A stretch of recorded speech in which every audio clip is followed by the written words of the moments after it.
Welcome tea shot. ఈరోజు మనం భారతదేశ ఆర్థిక వ్యవస్థకు సంబంధించి ద్రవ్యోల్బణం అనే టాపిక్ను మనం అధ్యయనం చేసినట్లయితే భారతదేశం ఎదుర్కొంటున్న ప్రధాన సమస్యల్లో ద్రవ్యోల్బణం ఒకటి. అంటే ఇన్ఫ్లేషన్, ద్రవ్యోల్బణమో ఇన్ఫ్లేషన్. ద్రవ్య అంటే డబ్బు, ద్రవ్య అంటే డబ్బు. ఇక్కడ ఉల్బణము అంటే వాస్తవానికి ఉల్బణం అంటే ఇక్కడ మనం చూస్తే ఉబ్బటం. ఇన్ఫ్లేషన్, ద్రవ్య అంటే డబ్బు, ఉల్బణం అంటే ఉబ్బటం. అంటే ఇక్కడ వాస్తవానికి ద్రవ్యోల్బణము అనగా డబ్బు ఉబ్బటాన్ని ద్రవ్యోల్బణం అంటారు. అంటే వాస్తవానికి డబ్బు ఉబ్బటాన్ని ద్రవ్యోల్బణం అంటామంటే ద్రవ్య సప్లై పెరగటాన్ని ద్రవ్యోల్బణం అంటారు. ద్రవ్య సప్లై పెరగటాన్ని ద్రవ్యోల్బణం అంటారు. అంటే ద్రవ్యం విలువ, డబ్బు విలువ పడిపోవటాన్ని ద్రవ్యోల్బణం అంటారు. ధరలు పెరగటాన్ని ద్రవ్యోల్బణము అంటారు. అంటే చూడండి, ద్రవ్యోల్బణం అనగా ద్రవ్య సప్లై పెరగటాన్ని ద్రవ్యోల్బణం అంటున్నాం. అంటే డబ్బుకుండే విలువ పడిపోవటాన్ని, మనీ వాల్యూ పడిపోవటాన్ని ద్రవ్యోల్బణం అంటున్నాం. ధరల స్థాయి పెరగటాన్ని ద్రవ్యోల్బణం అంటున్నాం. ఇవాళ భారతదేశం ఎదుర్కొంటున్న ప్రధాన సమస్య ద్రవ్యోల్బణము, ఇన్ఫ్లేషన్. మరి భారతదేశంలో వాస్తవానికి ద్రవ్యోల్బణానికి కారణం ఏంటిది అంటే మన క్వశ్చన్ ఎలా అడుగుతారంటే ద్రవ్యోల్బణానికి ఈ క్రింది వానిలో కారణాన్ని గుర్తించమంటాడు.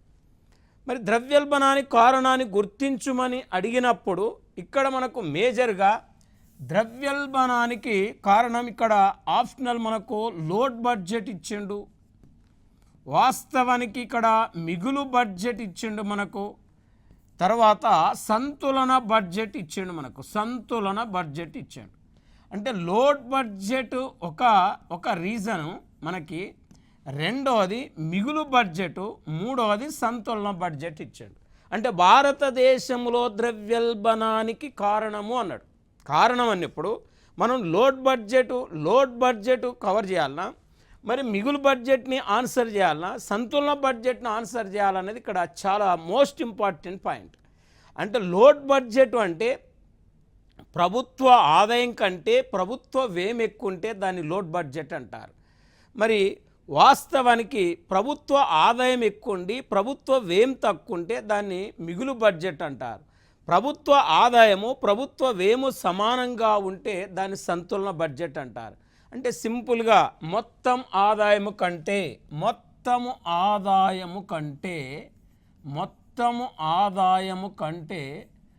మొత్తము వ్యయం ఎక్కువంటే దాన్ని లోడ్ బడ్జెట్ అంటున్నాం. ఇవాళ భారతదేశంలో ద్రవ్యోల్బణానికి కారణం మనకు డెఫిసిటీ బడ్జెట్ అనేది మెయిన్గా మనం ఆన్సర్ తీసుకోవాలి. డెఫిసిటీ బడ్జెట్, లోడ్ బడ్జెట్ అనేది ప్రధానంగా ఆన్సర్ తీసుకోవాలి. ఎందుకు లోడ్ బడ్జెట్ ఆన్సర్ చేయాలంటే లోడ్ బడ్జెట్ గురించి మనకు ప్రధానంగా తెలవాలి. మొత్తం ఆదాయం కంటే మొత్తం వ్యయం ఎక్కువ ఉంటే దాన్ని లోడ్ బడ్జెట్ అంటున్నాం. మరి total expenditure more than total income called deficit budget. అంటే లోడ్ బడ్జెట్ ఉన్నప్పుడు ప్రభుత్వం ఏం చేస్తుందంటే అదనంగా పన్నులు పెంచుతుంది. అదనంగా పన్నులు పెంచినప్పుడు వస్తువులకు ఏమైతే అంటే ధరలు పెరుగుతాయి. ధరలు పెరగటాన్ని ఏమన్నాం? ద్రవ్యోల్బణం. అంటే మెయిన్గా మిగులు బడ్జెట్ ఉన్నప్పుడు, సంతులన బడ్జెట్ ఉన్నప్పుడు ద్రవ్యోల్బణం అనేది ఏర్పడదు. లోడ్ బడ్జెట్ ఉన్నప్పుడు ద్రవ్యోల్బణం అనేది ప్రధానంగా ఏర్పడుతుంది.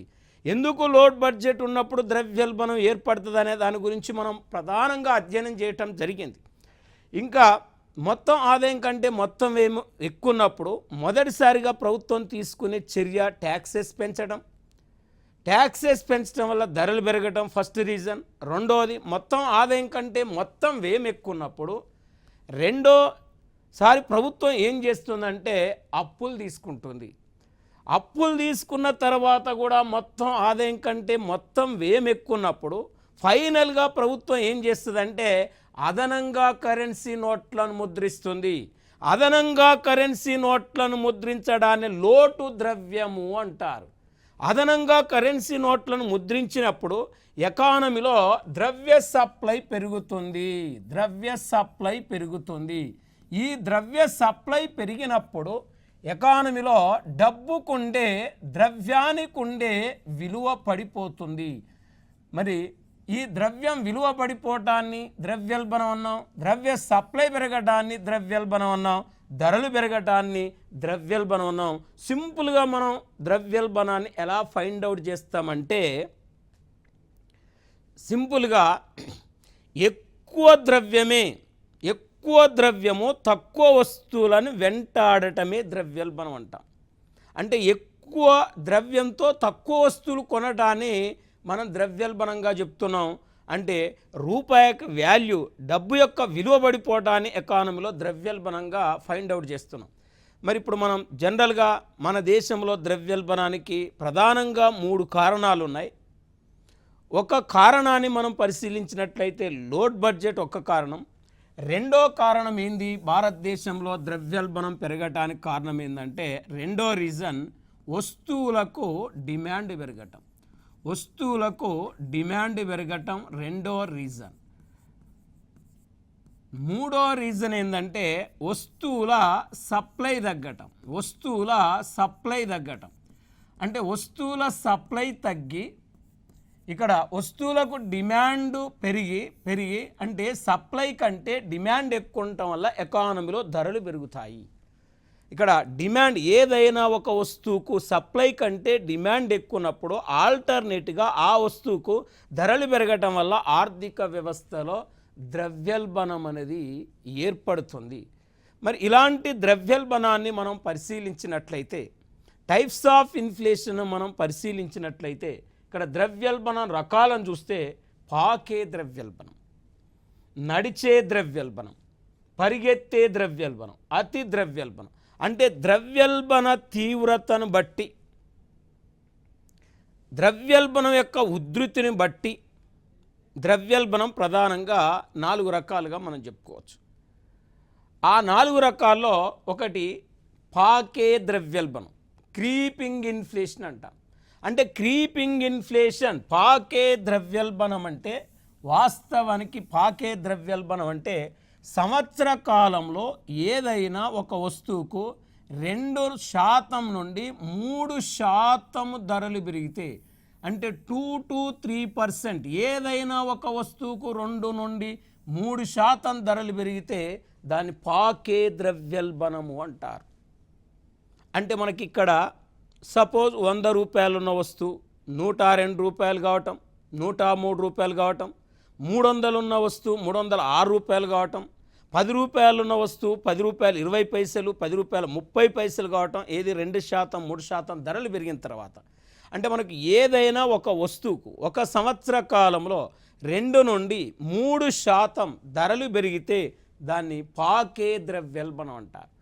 ఈ ద్రవ్యోల్బణాన్ని ప్రజలు పెద్దగా గుర్తించరు. ధరల పెరుగుదలను పెద్దగా ప్రజలు అంచనా వేయలేరు.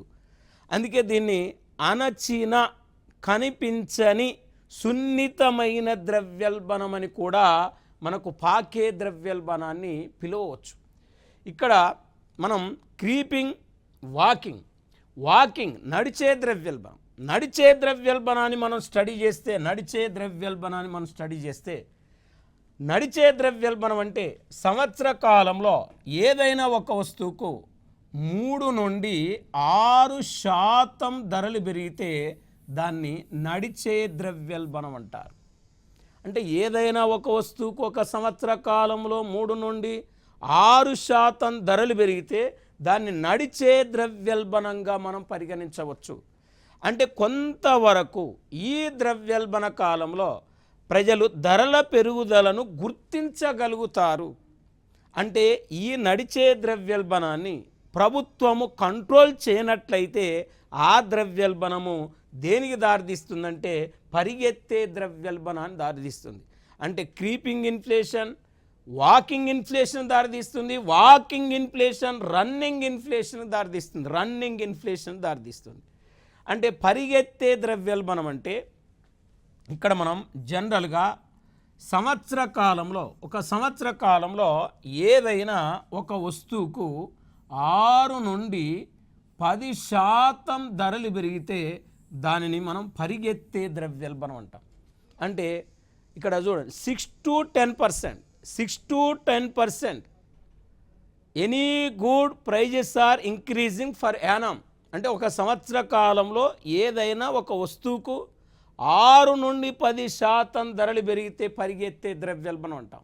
ఎగ్జాంపుల్ 100 రూపాయలు ఉన్న పెట్రోలు ఇక్కడ 6% నుంచి 10% ధరలు పెరిగితే 110 రూపాయలు అవుతుంది. 300 ఉన్న వస్తువు 330 రూపాయలు అవుతుంది. 900 ఉన్న వస్తువు 990 రూపాయలు అవుతుంది. 1000 రూపాయలు ఉన్న వస్తువు 1100 రూపాయలు అవుతుంది. 10% పెరిగితే అంటే 6 to 10% మధ్య పెరిగితే దాన్ని పరిగెత్తే ద్రవ్యోల్బణము అంటారు. మరి ఇక్కడ ఇది ఒక రకమైన మనకు ద్రవ్యోల్బణంగా, ఒక రకమైన ఇన్ఫ్లేషన్గా మనం చెప్పుకుంటున్నాం. అతి ద్రవ్యోల్బణం అంటే ఇక్కడ అతి ద్రవ్యోల్బణాన్ని మనం ప్రధానంగా పరిగణలోకి తీసుకుంటే మనం హైపర్ ఇన్ఫ్లేషన్ అంటాం. అతి ద్రవ్యోల్బణం అంటాం. దీన్ని ఉధృతమైన ద్రవ్యోల్బణం అంటాం. ఉరకలేసే ద్రవ్యోల్బణం అంటాం. గంతులేసే ద్రవ్యోల్బణం అంటాం. మరి ఈ ద్రవ్యోల్బణాన్ని మనం చూస్తే ఒక సంవత్సర కాలంలో ఏదైనా ఒక వస్తువుకు ఇక్కడ జనరల్గా మనకు 10 to 100% ధరలు పెరిగితే దాన్ని మనం ఏమనాలంటే అతి ద్రవ్యోల్బణం అంటారు. అంటే అతి ద్రవ్యోల్బణం 10 నుంచి 100%. ఏదైనా ఒక వస్తువుకు ఒక సంవత్సర కాలంలో 10 నుండి 100% ధరలు పెరిగితే దాన్ని అతి ద్రవ్యోల్బణం అంటాం. ఈ ద్రవ్యోల్బణం వాస్తవానికి 2వ ప్రపంచ యుద్ధం తర్వాత కూడా ప్రపంచ దేశాల్లో ఇలాంటి ద్రవ్యోల్బణం సంభవించింది. అంటే ఇలాంటి ద్రవ్యోల్బణాలు ఎప్పుడు వస్తాయంటే యుద్ధాలు సంభవించినప్పుడు ఇలాంటి ద్రవ్యోల్బణాలు వస్తాయి. మరి యుద్ధాలు సంభవించినప్పుడు కానీ, ప్రకృతి వైపరీత్యాలు సంభవించినప్పుడు కానీ ఇలాంటి ద్రవ్యోల్బణాలు మనకు సంభవిస్తుంటాయి.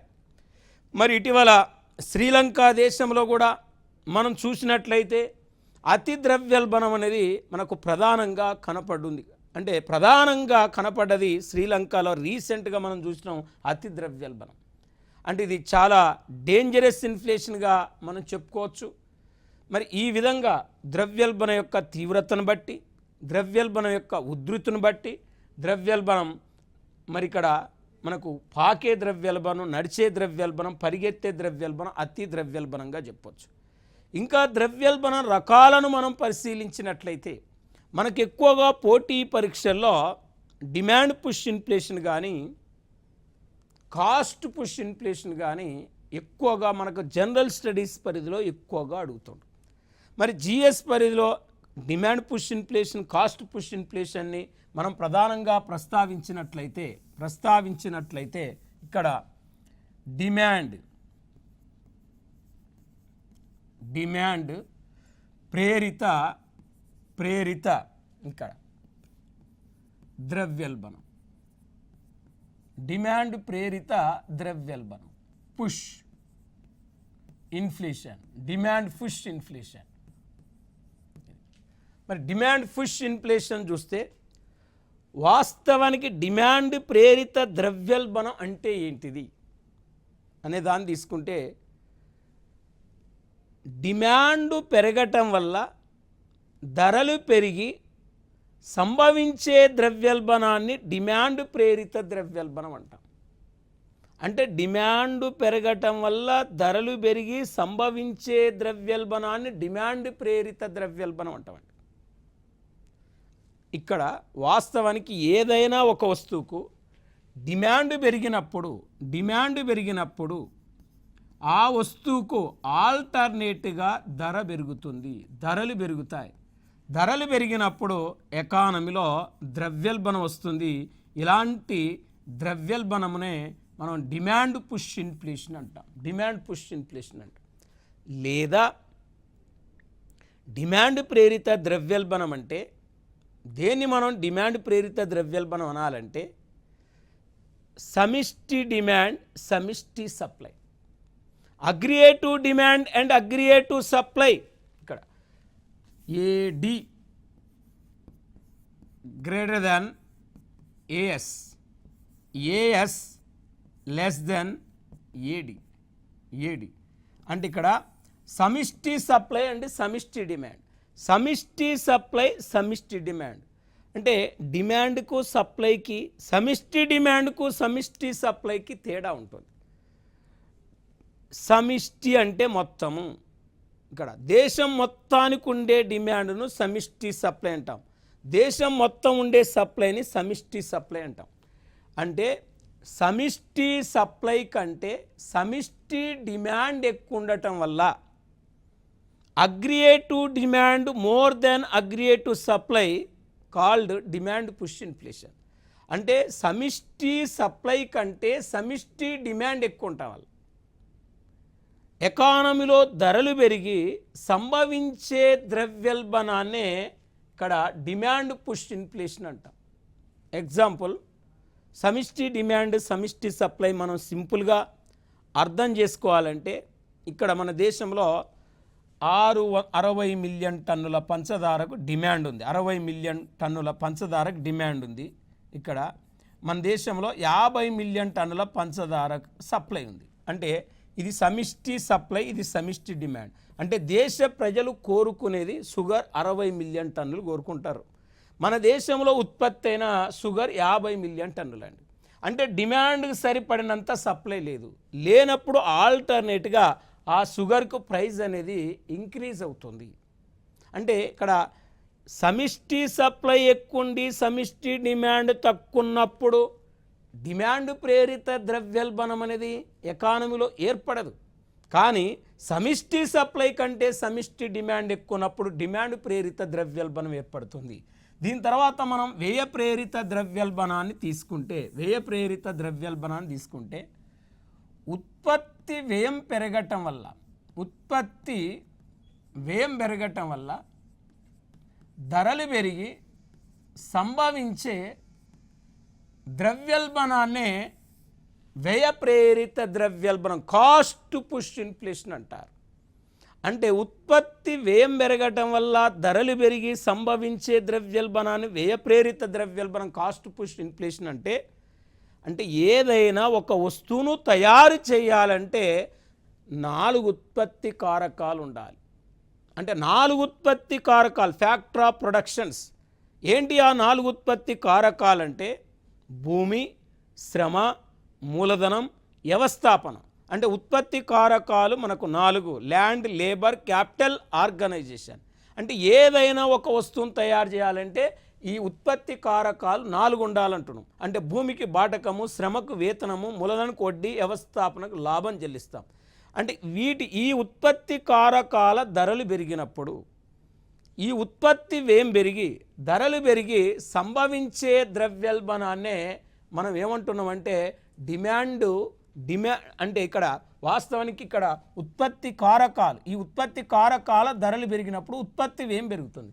ఉత్పత్తి వ్యయం పెరిగి ధరలు పెరిగి సంభవించే ద్రవ్యోల్బణాన్ని వ్యయ ప్రేరిత ద్రవ్యోల్బణం అంట. శ్రామికుల వేతనాలు పెరగటం వల్ల ఉత్పత్తి వ్యయం పెరిగి ధరలు పెరిగి సంభవించే ద్రవ్యోల్బణాన్నే వ్యయ ప్రేరిత ద్రవ్యోల్బణంగా మనం పరిగణించవచ్చు. దీని తర్వాత మనం చూస్తే స్టాగ్ఫ్లేషన్. ఇది కూడా మనకు ఎక్కువగా పోటీ పరీక్షల్లో రావటం జరుగుతుంది. దీనిని ఏమంటారంటే స్తంభన ద్రవ్యోల్బణం అంటారు. స్తంభన ద్రవ్యోల్బణము అంటారు. స్టాగ్ఫ్లేషన్, స్తంభన ద్రవ్యోల్బణం. స్తంభన ద్రవ్యోల్బణం అంటే వాస్తవానికి స్టాగ్ఫ్లేషన్ అంటే అర్థమేంది? ఇక్కడ వాస్తవం ధరలు పెరిగినప్పుడు ప్రజలకు ప్రభుత్వాల మీద వ్యతిరేకత వస్తుంది కాబట్టి ధరల పెరుగుదలను ప్రభుత్వాలు తగ్గించాలి. అంటే ధరలను ప్రభుత్వం అదుపులో ఉంచాలి. ధరలను ప్రభుత్వం అదుపులో ఉంచకపోతే ప్రజలకు ప్రభుత్వాల మీద వ్యతిరేకత అనేది వస్తుంది. ప్రభుత్వాల మనుగడ అనేది కష్టసాధ్యం అవుతుంది. కాబట్టి ఎకానమీలో ధరలు పడిపోవటాన్ని ఆర్థిక మాంద్యం అంటాం. క్రమక్రమంగా గ్రాడ్యువల్గా ధరలు తగ్గిపోవటాన్ని ఎకానమీలో ఆర్థిక మాంద్యం అంటాం. ఇక్కడ ఆర్థిక మాంద్యం ద్రవ్యోల్బణంతో పోలిస్తే ఆర్థిక మాంద్యం చాలా డేంజర్. అంటే ధరలు పెరగటాన్ని ద్రవ్యోల్బణం అన్నాం, ధరలు తగ్గటాన్ని ఆర్థిక మాంద్యం అన్నాం. కాబట్టి ఎకానమీలో ఈ రెండు కూడా డేంజర్. కాబట్టి ధరలు అనేది పెరగకూడదు, ధరలు అనేది తగ్గకూడదు, ధరలు అనేది స్థిరంగా ఉండాలి. కానీ ఇక్కడ ఆర్థిక మాంద్యంతో పోలిస్తే కొంతవరకు ద్రవ్యోల్బణమే బెటరు. మరి ఈ ద్రవ్యోల్బణాన్ని మన ప్రభుత్వం అంటే ద్రవ్యోల్బణాన్ని అరికట్టాలి. అరికట్టకపోతే అనేక వర్గాల మీద ద్రవ్యోల్బణం అనేది ప్రభావం చూపుతుంది. మరి ఇవాళ మన దేశంలో వాస్తవానికి 1970 సంవత్సరం తర్వాత మన దేశంలో సంభవిస్తున్న ద్రవ్యోల్బణం ఏంటంటే స్తంభన ద్రవ్యోల్బణంగా మనం చెప్పుకోవచ్చు. అంటే స్తంభన ద్రవ్యోల్బణం అంటే ఎగ్జాంపుల్, ఇక్కడ ఒక పక్క ఉత్పత్తి పెరగకుండా, ఒక పక్క ఉద్యోగిత పెరగకుండా, మరొక పక్క ఎకానమీలో ధరలు పెరగటాన్ని స్తంభన ద్రవ్యోల్బణం అంటాం. అంటే ఎకానమీలో ధరలు పెరిగినప్పుడు ప్రభుత్వం ఏం చేయాలి? ధరలు పెరిగినప్పుడు ఈ ధరల పెరుగుదలను తగ్గించాలంటే ప్రభుత్వం ఉత్పత్తిని పెంచాలి. అంటే ఉత్పత్తిని పెంచినప్పుడు ఎకానమీలో ఏం పెరుగుతుంది అంటే ఉద్యోగిత పెరుగుతుంది. అంటే ఎకానమీలో ఉద్యోగిత పెరిగినప్పుడు ఏమవుతుందంటే ఇక్కడ వాస్తవానికి ఎకానమీలో నిరుద్యోగం అనేది తగ్గిపోతుంది. మరి ఇక్కడ వాస్తవానికి స్తంభన ద్రవ్యోల్బణం అంటే ఇక్కడ అర్థం ఏంటంటే ఒక పక్క ఉత్పత్తి పెరగకుండా, మరొక పక్క ఉద్యోగిత పెరగకుండా ధరలు పెరగటాన్ని ఏమంటున్నామంటే స్తంభన ద్రవ్యోల్బణము, స్టాగ్ఫ్లేషన్ అంటున్నాం. అంటే ఇక్కడ మనకు జనరల్గా చూస్తే చాలా డేంజరస్ ఇన్ఫ్లేషన్ ఏంటంటే స్తంభన ద్రవ్యోల్బణం. అంటే ఒక పక్క ఇటు ఉత్పత్తి పెరగదు, ఒక పక్క ఇటు ఉద్యోగిత పెరగదు. మనం చూస్తే ఒక పక్క మనకు ఎకానమీని పరిశీలిస్తే ఒక పక్క నిరుద్యోగం, ఒక పక్క ధరల పెరుగుదల, ఇక్కడ రెండు వెంటాడుతుంటాయి ఎకానమీలో. అంటే జనరల్గా మరి ఇక్కడ ఆర్థిక మాంద్యంతో కూడిన ద్రవ్యోల్బణాన్ని ఏమంటామంటే స్టాగ్ఫ్లేషన్ అంటాం. ఆర్థిక మాంద్యంతో కూడిన ద్రవ్యోల్బణాన్ని స్టాగ్ఫ్లేషన్ అంటాం. మరి భారతదేశంలో ఈ ద్రవ్యోల్బణాన్ని ఎట్లా అంచనా వేస్తారు? ద్రవ్యోల్బణాన్ని ఎట్లా కొలుస్తారు అంటే భారతదేశంలో ద్రవ్యోల్బణాన్ని అంచనా వేయటానికి ఉపయోగించే సూచిక ఏంటంటే టోకో ధరల సూచీని వాడతారు దేశంలో ద్రవ్యోల్బణాన్ని కొలవటానికి, ద్రవ్యోల్బణాన్ని తెలుసుకోవటానికి. అంటే టోకో ధరల సూచి అంటే వాస్తవానికి ఎలా ఉంటుందంటే ఎకానమీలో ఇక్కడ ఒక కంపెనీ ఒక వస్తువు తయారు చేసినప్పుడు ఆ కంపెనీ ఆ వస్తువును ఏజెన్సీ తీసుకుంటుంది. ఏజెన్సీ నుంచి ఆ వస్తువు హోల్సేల్కి వెళ్తుంది, హోల్సేల్ నుంచి ఆ వస్తువు రిటైల్కి వెళ్తుంది, రిటైల్ నుంచి ఆ వస్తువు కన్జ్యూమర్కి వెళ్తుంది. అంటే ఇక్కడ కంపెనీ నుంచి వస్తువు కన్జ్యూమర్కి వెళ్తుంది. మరి కంపెనీ నుంచి వస్తువు కన్జ్యూమర్కి వెళ్ళినప్పుడు జనరల్గా ఇక్కడ కంపెనీ టు కన్జ్యూమర్ అని అంటే ఇక్కడ కంపెనీ నుంచి కన్జ్యూమర్కి వెళ్ళినప్పుడు ధర తక్కువ ఉంటుంది. కానీ మన దేశంలో ఏ వస్తువు అయినా వ్యాపారం ఇలా జరుగుతుందండి. అంటే company, agency, wholesale, retail, consumer పోయేసరికి ఇక్కడ ధర అనేది డిఫరెంట్గా ఉంటుంది. అంటే మన దేశంలో ద్రవ్యోల్బణాన్ని లెక్కించేటప్పుడు ఇక్కడ చిల్లర ధరల సూచిని తీసుకోరు. ఇది హోల్సేల్ అంటే టోకో ధరల సూచి. అంటే కంపెనీ ఏజెన్సీకి ఇస్తే ఏజెన్సీ అంటే టోకో వర్తకునికి ఇస్తే టోకో వర్తకుడు చిల్లర వర్తకునికి ఇస్తే చిల్లర వర్తకుడు కన్జ్యూమర్కి వస్తూనే అమ్ముతాడండి. చిల్లర వర్తకుడు కన్జ్యూమర్కి వస్తూనే అమ్ముతాడు. అంటే ఇక్కడ మనకు టోకో ధరల సూచి ఆధారంగా భారతదేశంలో ద్రవ్యోల్బణాన్ని అంచనా వేస్తారు.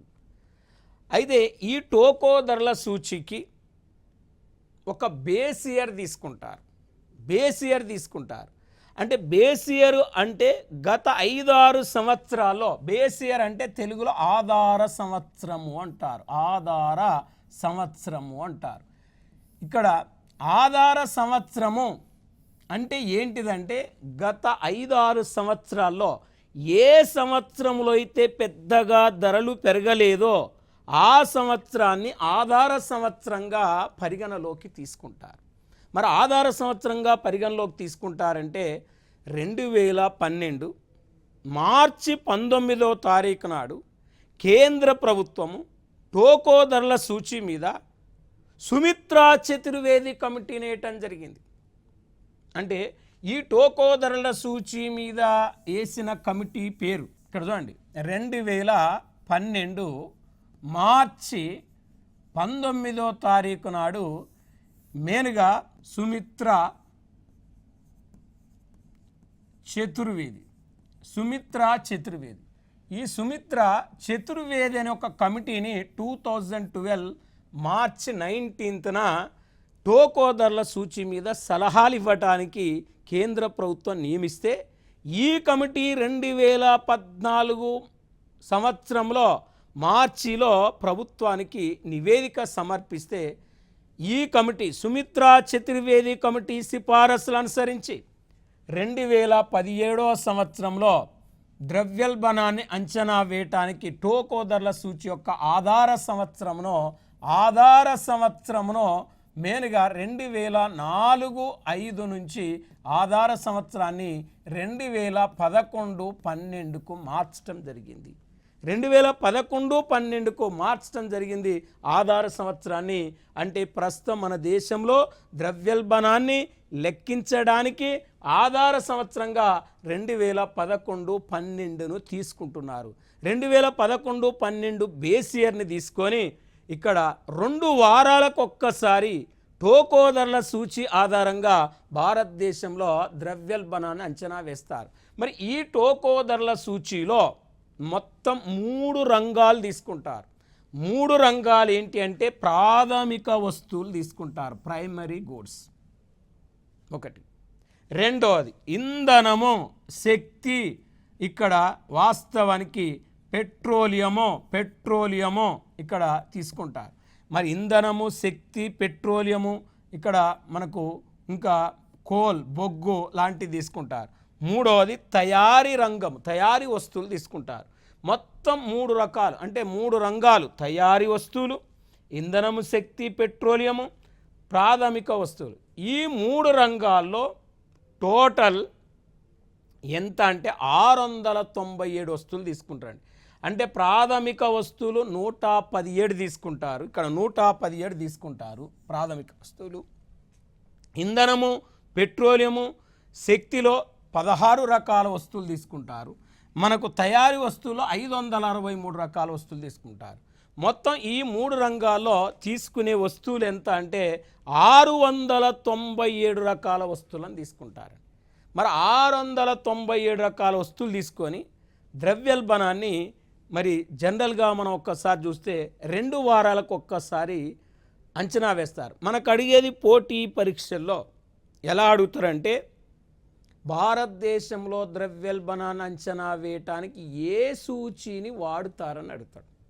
అది ఫస్ట్ పాయింట్. టోకో ధరల సూచి, చిల్లర ధరల సూచి, వినియోగదారుల ధరల సూచి ఏది కాదంటాడు. అప్పుడు మనం టోకో ధరల సూచి అన. ఇంకా మనకి ఎట్లా అడుగుతారంటే టోకో ధరల సూచీలో అత్యంత భారితము ఏ రంగానికి ఇస్తారని అడుగుతాడు.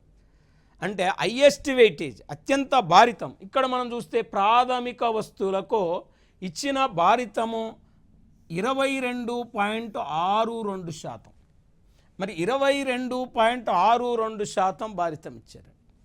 అదే ఇంధనము, శక్తి, పెట్రోల్, కోల్ కేవలం ఇచ్చిన భారితము 13.15% భారితం ఇచ్చారు. తర్వాత తయారీ వస్తువులు అంటే తయారీ వస్తువులకు ఇచ్చిన భారితం ఎంత అంటే 64.23% ఇచ్చారు. 64.23% భారితం ఇచ్చారంటే 64.23% ఇచ్చారు భారితం. మరి 64.23 అంటే మొత్తం మనం ఈ మూడు రంగాలను కూడితే ఇచ్చిన భారితం కేవలం మొత్తం 100%. ఈ 100%లో మనకి ఇక్కడ ప్రధానంగా మీరు చూడండి, ఇక్కడ 13%, ఇక్కడ 64% అంటే ఇక్కడ ఈజీగా ఆన్సర్ మనం చేయడానికి అవకాశం ఉంటుంది. టోకో ధరల సూచీలో అత్యంత భారితము దేనికి ఇస్తారంటే తయారీ రంగానికి ఇస్తారు, తయారీ వస్తువులకు ఇస్తారు. మరి హైయెస్ట్ వెయిటేజ్ దాదాపు మనం చూస్తే 64% వెయిటేజీ ఈ ఒక్క రంగానికే మరి 64% వెయిటేజ్ ఉంది. మరి జనరల్గా మనం ప్రధానంగా స్టడీ చేస్తే ఇక్కడ అయితే టోకో ధరల సూచీలో మెయిన్గా ఇక్కడ ఒక లోపం ఉంది. టోకో ధరల సూచీలో ఉన్న ప్రధాన లోపం ఏంది అనేది మనం గమనిస్తే, జాతీయ ఆదాయంలో అతిపెద్ద వాటా కలిగిన సేవా రంగాన్ని ఇక్కడ తీసుకోలేదు. అతిపెద్ద వాటా కలిగిన సేవా రంగాన్ని జాతీయ ఆదాయంలో పరిగణలోకి తీసుకోలేదు.